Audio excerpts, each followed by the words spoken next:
Mesdames, Messieurs, bonsoir et bienvenue au flash de 18h sur la télévision du Burkina. 42 nouveaux officiers militaires de 9 nationalités prêts à servir leurs nations respectives. La 16e promotion des élèves officiers d'actifs de l'Académie militaire Georges Namoiano a effectué sa sortie officielle hier à Pau. Parmi les 42 stagiaires, 30 sont burkinabés. Cette 16e promotion a reçu ses épaulettes et a eu pour nom de baptême Persévérance, un nom choisi au regard des défis sécuritaires de l'heure.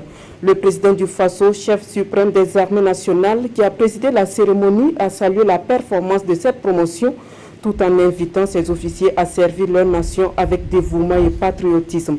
La promotion, elle, s'engage à apporter sa contribution à l'édification d'une Afrique de paix et de prospérité.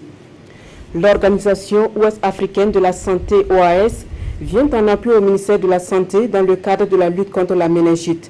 L'OAS a doté ce département en produits pharmaceutiques d'une valeur estimée à 36 millions de francs CFA, des produits composés d'intrants, de réactifs et d'autres consommables devant servir dans le diagnostic des cas de méningite dans les différentes formations sanitaires du Burkina.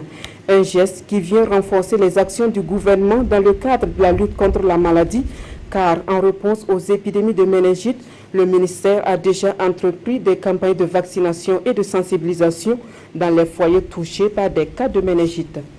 68 jeunes de Ouagadougou et de Bobo-Dioulasso ont bénéficié de diverses formations professionnelles dans des centres de formation des deux villes. Une formation née de la volonté du ministère de la Jeunesse, de la formation et de l'insertion professionnelle qui fait ici le bilan de cette action de renforcement des compétences. La formation s'est déroulée en 2 volets, 10 jours de théorie et 2 semaines de stage pratique qui leur ont permis d'acquérir des connaissances approfondies. Ces jeunes ont été recrutés parmi les bénéficiaires des kits de la mesure spécifique du gouvernement relative à l'installation des jeunes formés au métier. 11 pays de l'Afrique sont réunis à Ouagadougou pour réfléchir sur les stratégies de recyclage des batteries à plomb usagées. La rencontre est organisée par le ministère en charge de l'environnement en collaboration avec l'ONU Environnement. Environ 140 000 personnes meurent chaque année à travers le monde d'empoisonnement au plomb et pour cause des batteries de plomb usagées jetées dans les poubelles et qui constituent une substance toxique avec des effets néfastes sur la santé humaine, animale et environnementale. Cette rencontre vise donc à trouver la formule pour donner une seconde vie aux batteries à plomb, un produit déjà utilisé dans l'industrie, l'art et l'équipement des véhicules automobiles. Flambée de violence à Jérusalem et en Cisjordanie, Israël pourrait revoir son dispositif sécuritaire sur l'esplanade des mosquées. Ce samedi, 2 Palestiniens ont trouvé la mort dans des heurts avec les forces de l'ordre israéliennes. Mais avant, des manifestations avaient causé la mort de 3 autres Palestiniens, de même que 3 Israéliens ont été tués à coups de couteau.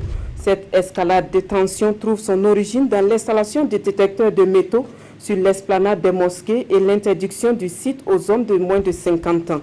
Et pour une sortie de crise, le Conseil de sécurité de l'ONU compte se réunir en urgence ce lundi même. Voilà qui met fin à ce flash dès 18h. Merci à vous qui l'avez suivi. Le prochain retour de l'information, c'est à 20h et c'est en compagnie de Peggy Ouedraogo.